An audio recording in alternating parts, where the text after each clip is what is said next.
Subscribe உடனே touch பண்ணிடுங்க. இம்மா மனிதனைப் போல் சிறப்போடு பெருமையாக வாழும் அற்புத நிலை நிச்சயம் அனைவருக்கும்.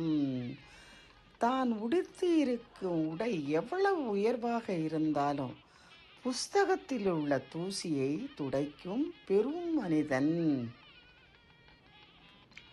ஒரு புஸ்தகத்தை கையில் தொடும்போதும் பெறும்போதும் பிறந்த குழந்தையை தூக்குவது போல் அரவணைப்போடு எடுப்பவரும், ஒரு புஸ்தகம் தனக்கு கிடைக்கும்போது அதை கோடி ரூபாய் மதிப்பவரும் யார்?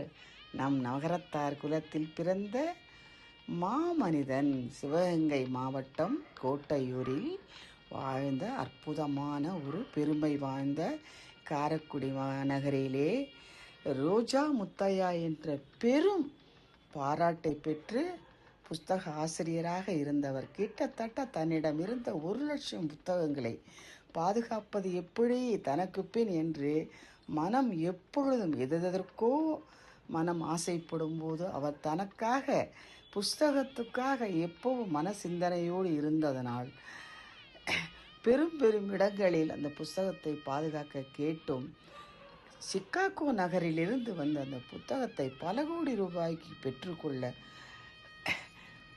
உடனே தயாராக இருந்தும் அவர் அந்த புத்தகம் முழுதும் தன் ஊரில், தான் வாழ்ந்து பிறந்த ஊரில், தன் மண்ணில் உபயோகப்பட வேண்டும் என்று மனதளவில் நினைத்ததால் திடீரென்று 1992 காலமானதால் 94 நாம் எந்த நினைப்போடு இருக்கிறோமோ அதே நினைப்போடு தான் மறுபடியும் நடக்கும்.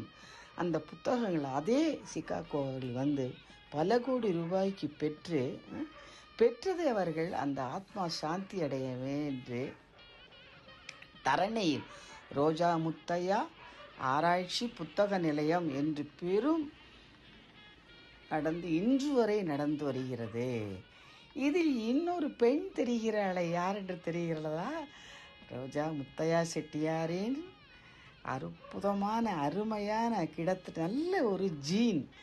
இன்று காரைக்குடி மகளிர் சங்கத்துக்கு தலைவியாகவும் பத்திரிகை 2-3 நடத்தி அற்புதமாக பெருமையுடன் பார்த்தாலே ஒரு புன்னகை, ஒரு முகக்கலை, ஒரு ஐஸ்வர்யம் அத்துணை பேரையும் தன் தாயாக, தன் அம்மாவாக, தன் அப்பத்தாவாக அத்துணை பேரையும் அரவணைத்து காரைக்குடியே இன்று அவளை பேத்தியாக, மகளாக அன்போடு